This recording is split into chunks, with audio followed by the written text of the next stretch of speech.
नमस्कार सांग मैंने आपण प्रिय धारक तू राजा मो रानी आपण मैंने देखिए जबरदस्ती हाँ सांग मैंने मल्लिका जो आज रानी घर को आसी रानी आसिक मल्लिका को पचार हाँ कहतु तार मल्लिका पछ जेहेतु छिड़ा तो रानी को देखिपारूनी बुलिक देखला बेलू रानी तापर तू तू कौन कर रानी को मत देखिए आप चमकी पड़े कौन गोटे मिनिट आप किए कौन आम कौन तापर मल्लिका कह कि मुझे मल्लिका माने ऋषि चौधरी जहाँ को तू आरेस्ट करिचु सी हूँ मो भाई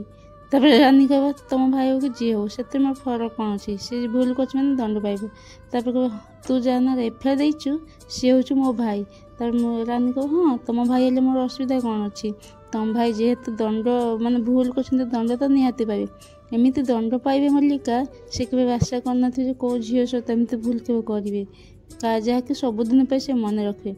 रानी कथा शुणी मल्लिका अति जोर से रागिगला रानी क्या कौ कथा कौच जानी तो एक कथा कही मल्लिका अति जोर से रागिज रानी कह तुम भाई जो भूल कर भूल जमी आउ दिन कौ झील सहित करनी आपण कौन लगे ऋषि दंड पाऊ कमेंट माध्यम निश्चिंत जनइबे। जय जगन्नाथ।